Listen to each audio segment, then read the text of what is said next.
Pernahkah kita berpikir perjalanan tim nasional kita menuju Piala Dunia penuh dengan tantangan dan rintangan dan perjuangan yang begitu berat?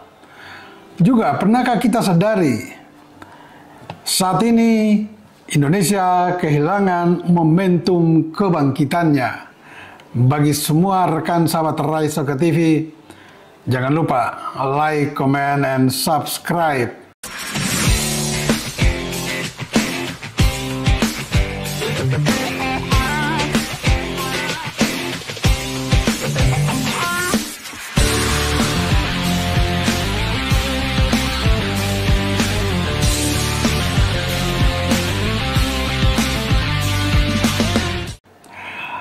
Kita baru saja melewati sebuah euforia yang sangat tinggi, ya hari Selasa lalu, di mana kita bisa meraih kemenangan pertama dalam perjalanan 10 pertandingan dan sudah melakoni 6 pertandingan dengan mengalahkan Arab Saudi di Senayan, Jakarta dengan skor telak 2-0.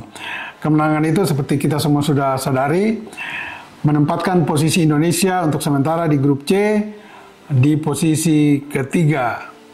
Banyak pendapat ya bersiliweran, ada yang pro kontra dengan kemenangan itu, ada yang gembira, tapi juga ada yang nyinyir bahwa ya kemenangan itu betul diterima dengan penuh sukacita, tetapi masih banyak koreksi yang harus diperbaiki oleh pelatih Sintayong untuk menghadapi sisa 4 pertandingan yang masih menentukan tim kita apakah bisa lolos nanti dari grup C langsung ke putaran final Piala Dunia 2026 atau minimal ada di posisi ketiga atau keempat klasemen akhir untuk mengantar tim kita melaju ke babak keempat merebut 1 dari 2 tiket lagi. Tapi kalau menurut saya ya sepertinya perjuangan kita ini masih harus betul-betul serius karena masih ada rintangan dan tantangan di depan. Sedikit flashback ke belakang. Ketika kita bisa menahan Arab Saudi, kemudian juga menahan Australia, dan kemudian nyaris mengalahkan Bahrain di kandang dengan skor 2-1, tetapi akhirnya berakhir dengan 2-2. Kemudian dalam euforia yang begitu tinggi ya, ketika kita sudah mau menggenggam 3 poin penuh dari Bahrain, ternyata lepas. 5 hari kemudian kita ke Cina dan dikalahkan oleh Cina dengan skor 1-2. Perjuangan tim kita sebetulnya sudah dimulai di Bahrain itu. Kalau perjalanan kita lebih mulus, tetapi ternyata masih ada halangan dan rintangan sehingga kemenangan yang seharusnya sudah digapai menjadi sia-sia dan kita hanya bisa merebut 1 poin dari tangan tuan rumah Bahrain. Dalam kegalutan ya, kita harus ke Cina dan semua pemain sepertinya belum bisa recovery dari kekecewaan terhadap pertandingan di Bahrain. Akhirnya walaupun sudah memperlihatkan permainan yang tidak mengecewakan, tapi akhirnya berakhir dengan kekalahan 1-2. Kini setelah dari Cina kita ke Jakarta dengan harapan, ya mungkin sangat kecil harapan itu, bahwa bisa merebut poin dari Jepang. Ternyata kita semakin tenggelam karena dihajar Jepang dengan skor 4-0. Lalu banyak pengamat, analisis, ya netizen mulai berkomentar miring. Ya ada yang masih tetap percaya STY, ada juga yang sudah lebih keras memvonis STY kalau tidak menang melawan Arab Saudi, maka segera pergi angkat kaki dari Indonesia. Ya termasuk saya dan Rai Soccer TV juga telah mengultimatumkan STY hari itu. Kalau tidak bisa meraih poin penuh, sebaiknya STY out. Dan mempersilahkan Ketua Umum PSSI Erick Thohir untuk mengambil sikap dengan evaluasi yang pas untuk mendepak STY. Ternyata tidak. Jadi perjalanan Indonesia ini bagaikan gelombang, turun naik, turun naik.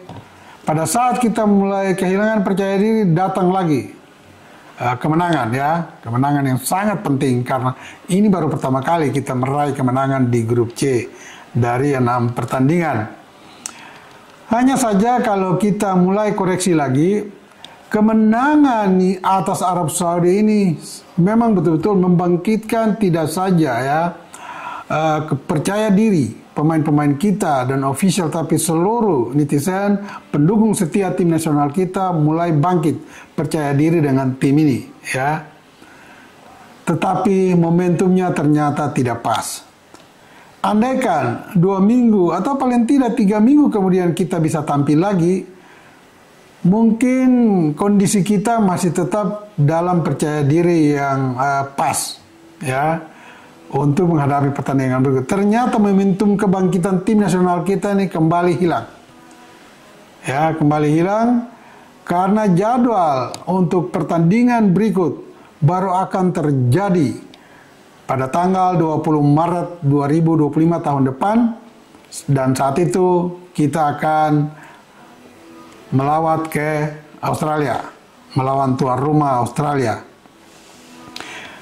Tetapi kalau melihat sisi-sisi lain, sisi positif yang menguntungkan tim kita dengan jarak yang jauh dari pertandingan ke-6 ke pertandingan ke-7 nanti, itu juga ada untungnya. Ya, ada untungnya. Karena ada beberapa pemain yang cedera, termasuk salah satu Kevin Dix bakar besi. Mungkin dia sudah bisa recovery lagi, dan mungkin lebih mempersiapkan diri secara pribadi untuk bergabung dengan tim kita, bergabung dengan teman-teman barunya untuk memperlihatkan kemampuan terbaiknya, sehingga mengapa dia harus dinaturalisasi, mendapat paspor hijau Indonesia. Juga keuntungan lain, dalam pertandingan melawan Arab Saudi ada kartu merah ya, yaitu oleh Justin Hubner.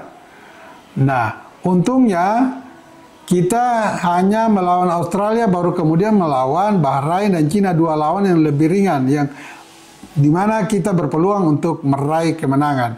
Jadi ketika kita bertandang ke kandang Australia, mungkin Justin Hubner tidak main. Tetapi dia sudah bisa tampil saat kita kemudian pada tanggal 25 Maret atau 5 hari kemudian melawan Australia, akan bermain di kandang melawan Bahrain. Di situ Justin sudah bermain. Karena pemain ini harus diakui merupakan salah satu pemain kunci bagi tim kita. Nah, ini keuntungannya. Ini keuntungannya bagi tim kita. Sehingga ya memang ada plus minusnya. Walaupun kita kehilangan momentum kebangkitan untuk lebih lagi bermain baik dan meraih kemenangan, tetapi di sisi lain dengan waktu yang cukup panjang, masih 3 bulan ya, kita mempersiapkan diri untuk melawan Australia, Bahrain, Cina, dan kemudian Jepang. Jadi tentu saja kita berharap momentum kebangkitan kita yang setelah mengalahkan Arab Saudi ini harus menunggu sekitar 3 bulan lagi, ini bisa menjadi bahan evaluasi juga bagi STY, PSSI untuk menyiapkan strategi taktik yang jitu untuk menghadapi 4 pertandingan. Paling tidak evaluasi overall, menyeluruh dari segi teknis maupun non-teknis. Sehingga ketika melawan Australia, syukur-syukur kita bisa menahan draw, mendapat 1 poin. Tetapi kita kemudian bisa mengambil dari Bahrain dan Cina, dan itu minimal bisa kita meraih 12-13 poin dengan menyelesaikan 10 pertandingan. Dan bukan tidak mungkin kita ada di posisi 4, 3, atau 2. Dan bagi semua rekan sahabat Rai Soccer TV, ingat, bola itu bulat. Giring terus!